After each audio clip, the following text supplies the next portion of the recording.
রাইকে বিশাল বড় এক সারপ্রাইজ দিল এবার অনির্বাণ। হ্যাঁ বন্ধুরা, ভিডিওটা লাইক দিয়ে দেখতে থাকুন। অনির্বাণ রাইকে না পাওয়ার তাড়নায় এক পর্যায়ে বাধ্য হয়ে বলতে থাকে যে না, এরকম করে রাই নিজে থেকে আমাকে বারবার করে দূরে সরিয়ে রাখবে, এর তো কিছু না কিছু একটা উপায় অবশ্যই আমাকে বার করতে হবে। আমাদের নিজেদের জন্য কিছুটা হলেও সময় বের করতে হবে, কারণ আমাদের চারপাশে যতক্ষণ আমাদের এই সমস্যাগুলো আমাদেরকে ঘিরে রাখবে ততক্ষণ আমরা কোনো দিনও এক হতে পারবো না। তার থেকে বরঞ্চ আমাদের নিজেদের জন্য সময় বের করার একটাই মাত্র উপায় আছে, সেটা হলো গিয়ে আমাদের মধুচন্দ্রিমায় যাওয়া। এবং আমাদের আগেরবারও হাজারবার প্ল্যান করার সত্ত্বেও কোনো মতেই সেটা সাকসেসফুল হয়নি, কিন্তু এই যাত্রায় কোনো মতে আমি আমার হানিমুনটাকে ভেস্তে যেতে দেবো না। যত যাই হয়ে যাক না কেন, যত ঝড়ঝাপটাই আসুক না কেন রাই, এই যাত্রায় আমি তোমাকে অবশ্যই হানিমুনে নিয়ে যাবই। আর এটাই হবে আমার তরফ থেকে তোমার জন্য একটা সারপ্রাইজ। অন্যদিকে রাইয়ের কাছে সন্ধ্যাবেলা আসা মাত্রই যখন অনির্বাণ রাইয়ের চোখ চেপে ধরে, ঠিক সেই সময় রাই বলতে থাকে যে কী ব্যাপার অনির্বাণ, তুমি হঠাৎ করে আসার পরপরই আমার চোখ কেন চেপে ধরলে বলো তো। তখন রাইকে অনির্বাণ বলতে থাকে যে রাই, তোমার কি মনে হয় বলো তো, কী কারণে? এইরকম তো মানুষ তখনই করে যখন কিনা বিশেষ কিছু সারপ্রাইজ দেওয়ার থাকে, তাহলে তার থেকে ব্যতিক্রম কেন তুমি আমার ক্ষেত্রে ভাবছো বলো তো? তুমি কি মনে করো আমার কাছ থেকে তুমি কিছু এক্সপেক্ট করো আর না করো, কিন্তু আমি তো অবশ্যই তোমাকে আমার সাধ্যমাফিক সব কিছু দিতে চাই, তাই না?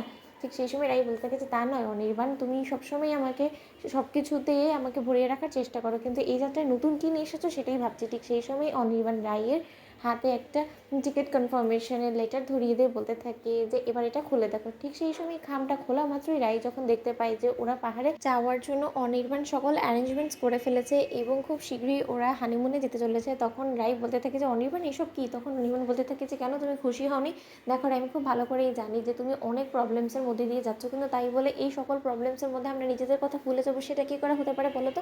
ঠিক সেই সময় রাই বলতে থাকে যে তা নয় অনির্বাণ, কিন্তু হুট করে কাউকে কোনো কিছু না জানিয়ে আমরা যদি দুম করে এরকম হানিমুনের উদ্দেশ্যে রওনা হয়ে যাই, তাহলে ওদিকে স্রোত সার্থককে কে মেলাবে বলো তো?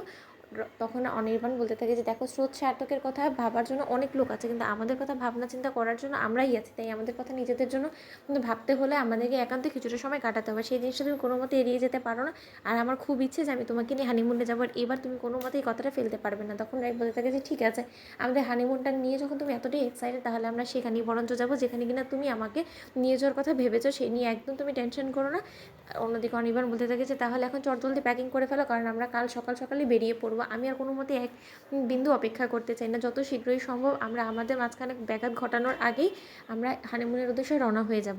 অন্যদিকে রাই বলতে থাকে যে ঠিক আছে অনির্বাণ, সে সব কিছু না হয় হলো, কিন্তু বাড়িতে তো একবার ফোন করে আমার হানিমুনের কথাটা জানাতে হবে, তাই না? জানো তো বৌমনি কদিন ধরে আমাকে বলছিল যে আমাদের নিজেদের একান্ত কিছুটা সময় কাটানোর জন্য হানিমুনের উদ্দেশ্যে রওনা হওয়া দরকার, কিন্তু তা সত্ত্বেও আমি কোনো মতেই রাজি হইনি। কিন্তু এবার যখন বৌমনি শুনতে পাবে যে তুমি আমাকে আমার বলার আগে সারপ্রাইজ দিয়েছো, বৌমনি অনেকটা খুশি হয়ে যাবে। ঠিক সেই সময় রাইয়ের বৌমনি খবর জানা মাত্রই নীলু বলতে থাকে যে এবার আমার প্রতিশোধ পূরণ হবে। তোমাদের ভিডিও লাইক এবং শেয়ার করে সাবস্ক্রাইব করতে ভুলো না।